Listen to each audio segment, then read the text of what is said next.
Hari ini rencananya akan ada pemeriksaan saksi dari jaksa penuntut umum. Salah satu saksi yang akan memberikan keterangan adalah ayah dari David Ozora. Situasi terkini kita akan bergabung dengan jurnalis Kompas TV, Tifal Solesa di Pengadilan Negeri Jakarta Selatan. Selamat pagi, Tifal. Kira-kira pukul berapa sidang akan dimulai pada pagi hari ini? Sebetulnya banyak informasi awal yang kami terima. Ada yang menyebut bahwa sidang berlangsung pukul 9 pagi. Namun saat ini sudah mendekati pukul 10, sidang belum juga dimulai. Lalu kemudian ada yang menyebut pukul 10 pagi, tapi belum ada pihak atau semua pihak belum ada di dalam ruang sidang utama Pengadilan Negeri Jakarta Selatan. Ini tampaknya masih akan berlaku dinamis sampai seluruh pihak, dalam hal ini dari pihak terdakwa bersama dengan tim penasihat hukum serta jaksa penuntut umum ini masuk ke dalam ruang sidang, barulah nanti sidang akan dimulai. Tidak ada perubahan untuk struktur ataupun juga susunan majelis hakim yang memproses kasus penganiayaan berat terencana terhadap David Ozora ini masih dipimpin langsung oleh Hakim Ketua Alimin Ribut Sujono dengan Hakim Anggota Tumpanuli Marbun serta Muhammad Ramdes. Untuk ketiga hakim yang saya lihat di area pengadilan sudah berada di ruang hakim, tinggal menunggu ketiga pihak ini untuk masuk ke dalam ruang sidang, memulai proses sidang dengan agenda hari ini adalah mendengarkan keterangan saksi dari jaksa penuntut umum. Ini mengingat juga saat pembacaan dakwaan minggu lalu, kedua pihak terdakwa baik itu dari penasihat hukum Mario Dandi Satrio maupun juga tim penasihat hukum Shane Lucas Lumbatorwan tidak menyatakan nota keberatan atau nota eksepsi atas dakwaan jaksa. Ketiganya saat itu menyatakan bahwa secara aspek formil ini sudah memenuhi syarat sehingga mereka siap untuk proses pembuktian. Proses keterangan saksi yang akan coba dihadirkan oleh jaksa penuntut umum di muka sidang. Jadwalnya untuk hari ini, Glenis, akan ada beberapa saksi yang dibawa jaksa penuntut umum, termasuk dari pihak korban dan juga pelapor dalam kasus ini. Ayah David Ozora, Jonathan Latumahina, akan menjadi salah satu saksi yang bakal menyampaikan keterangannya di muka sidang pada saat ini.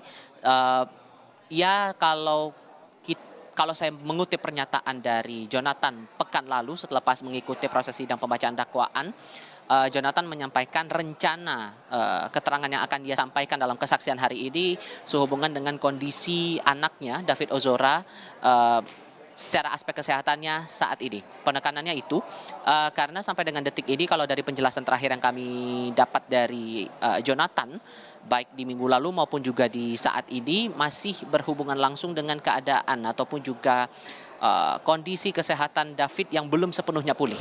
Penekanannya Jonathan menyampaikan secara aspek motorik belum pulih seutuhnya, setiap kegiatan masih butuh bantuan atau panduan dari tenaga medis dari pihak keluarga, bahkan harus didampingi terus oleh kedua orang tuanya, itu satu hal. Sementara juga aspek pemulihan masih terus berjalan sampai dengan sekarang. Ini yang akan coba ditekankan lebih lanjut lagi oleh pihak korban dalam proses sidang hari ini. Sementara nanti juga kabarnya Rustam Hatala selaku pelapor dalam kasus ini juga akan bersaksi di muka sidang. Apakah kemudian akan ada saksi lain? Kemungkinannya demikian, tapi masih harus merujuk lagi pada dinamika di proses persidangan kali ini. Karena saya pribadi tempat mendengar kabar akan ada 3 sampai 5 saksi yang bakal dibawa oleh jaksa penuntut umum. Disebut-sebut akan ada petugas keamanan di lokasi kejadian perkara di kompleks perumahan kawasan Ulu Jami Pesanggerahan Jakarta Selatan yang juga akan dibawa ke dalam persidangan hari ini, tapi ini masih harus dikonfirmasi lagi dan masih melihat dinamika proses sidang yang berlangsung. Untuk saat ini kami masih menunggu sidang ini dimulai, pihak-pihak terkait jaksa penuntut umum, terdakwa maupun juga dari tim penasihat hukumnya. Sejauh ini yang saya lihat di dalam ruang sidang utama baru tim penasihat hukum dari kedua terdakwa yang sudah berada di dalam ruang sidang. Tim penasihat hukum Mario Dandi Satrio dipimpin langsung dikoordinatori oleh Andreas Nahot Silitoga. Sementara untuk penasihat hukum dari Shane Lucas Lumbatorwan dengan koordinatornya adalah Happy Suhombing. Seluruh tim penasihat hukum sudah berada di ruang sidang, tinggal menunggu proses sidang berjalan. Kita coba ingat lagi dalam surat dakwaan yang disampaikan oleh jaksa pekan lalu, ada perbedaan pengenaan dakwaan kepada kedua terdakwa. Khusus untuk Mario Dandi Satrio hanya dikenakan satu dakwaan primer dan satu dakwaan alternatif. Dakwaan primernya adalah pasal 355 Junto 55 ayat 1 ke 1 KUHP tentang turut serta melakukan penganiayaan terencana hingga mengakibatkan korban mengalami luka berat. Dalam hal ini David Ozora. Sementara untuk dakwaan alternatifnya dijerat dengan Undang-Undang Perlindungan Anak yang mengatur tentang upaya melakukan kekerasan terhadap anak. Itu untuk Mario Dandi. Sementara untuk Shane Lucas ada tambahan dakwaan alternatif yang dialamatkan kepada dirinya. Shane dianggap melakukan atau berupaya sebagai pembantu kejahatan.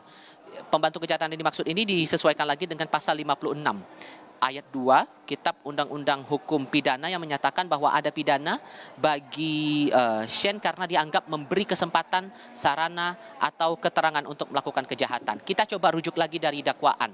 Dalam dakwaan diterangkan kronologi sebelum dan saat upaya penganiayaan ini dilakukan oleh kedua terdakwa. Di tanggal 30 Januari 2023 ini semua bermula. Awalnya Mario Dandi Satrio mendapatkan informasi dari Anastasia Pretia Amanda, saksi dalam kasus ini, yang disebut Amanda ini mendapatkan informasi bahwa pelaku anak AG yang juga terlibat dalam kasus ini mendapatkan perlakuan tidak pantas dari korban David Ozora. Inilah yang memantik amarah dari Mario Dandi Satrio sehingga melakukan upaya perencanaan penganiayaan terhadap David Ozora dan eksekusinya berlangsung pada tanggal 20 Februari 2023 lalu di Green Permata, di perumahan Green Permata Ulu Jami Pesanggerahan Jakarta Selatan. Waktu itu sempat direncanakan untuk dilakukan pertemuan langsung tapi tidak terjadi kala itu. Barulah kemudian upaya perencanaan itu dilakukan saat pelaku anak AG ini berusaha untuk mengembalikan kartu pelajar milik David Ozora yang saat itu berada atau sedang berkegiatan di perumahan Green Pramuka Ulu Jami Pesanggerahan Jakarta Selatan. Barulah di situ semuanya perencanaan dilakukan sampai akhirnya Mario Dandi, terdakwa dalam kasus ini, ikut mengajak terdakwa Shane Lucas untuk melakukan perencanaan penganiayaan terhadap David Ozora. Inilah yang kemudian diterangkan begitu dalam surat dakwaan. Kalau saya penegasan lagi bahwa Mario Dandi ini posisinya adalah pihak yang terlibat langsung dalam penganiayaan, sementara Shane Lucas dalam kasus ini merekam aksi penganiayaan Mario Dandi terhadap David Ozora sesuai dengan perintah terdakwa Mario Dandi dan tidak ada upaya untuk menghalangi tindak penganiayaan tersebut di tempat kejadian perkara. Apa saja yang akan disampaikan nanti oleh pihak keluarga korban ataupun pelapor dalam kasus ini yang bakal menarik untuk kita cermati bersama. Gladys. Ya, Tifal, dari pantauan Anda, bagaimana dengan kehadiran dua terdakwa, Mario dan juga Shane Lucas? Apakah mereka sudah tiba di Pengadilan Negeri Jakarta Selatan?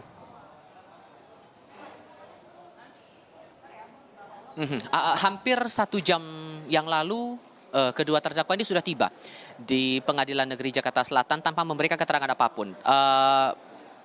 Dari Shane Lucas saat itu mengenakan pakaian putih, sementara Mario Dandi mengenakan pakaian berwarna biru gelap tadi ditambah dengan rompi tahanan Rutan Salemba. Nah, soal penahanan ini juga menarik untuk dicermati, Gladys, karena minggu lalu sempat ada permintaan dari penasihat hukum Shane Lucas, Happy Siombing, sudah disampaikan langsung kepada majelis hakim saat itu untuk dipisahkan sel tahanan Shane Lucas dengan Mario Dandi.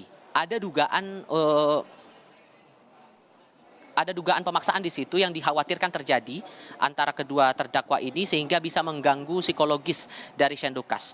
Nah, tadi sudah sempat kami konfirmasi ulang apakah kemudian pemisahan sel ini sudah terjadi karena di minggu lalu sebelum penutupan sidang pembacaan dakwaan, majelis hakim sudah mengabulkan permintaan dari penasihat hukum Shane untuk dipisahkan sel tahanan Shane dengan Mario Dandi.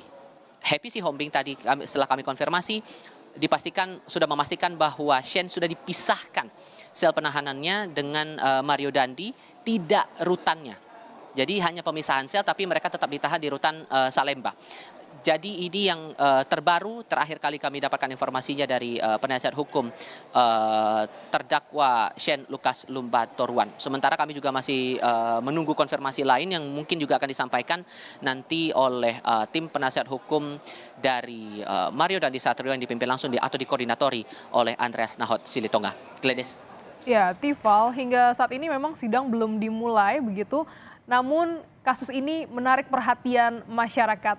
Adakah pantauan Anda di Pengadilan Negeri Jakarta Selatan dukungan untuk David terkait dengan persidangan pada pagi hari ini?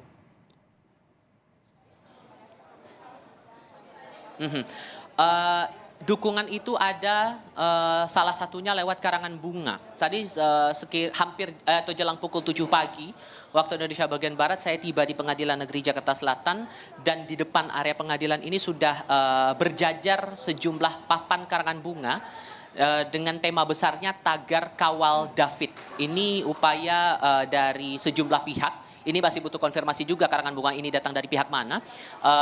Tapi isinya adalah harapan dari sejumlah pihak agar proses hukum ini betul-betul memberikan rasa keadilan bagi David Ozora yang menjadi korban dalam penganiayaan berat terencana yang dilakukan oleh kedua terdakwa, khususnya oleh Mario Dandisatrio.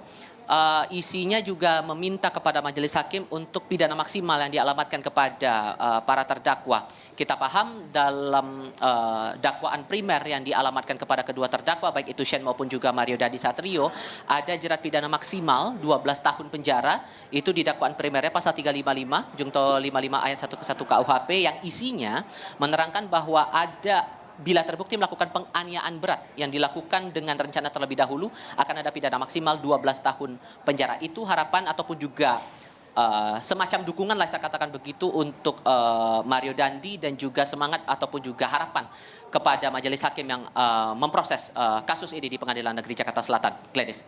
Baik, terima kasih jurnalis Kompas TV Tifal Solesa atas laporan Anda langsung dari Pengadilan Negeri Jakarta Selatan.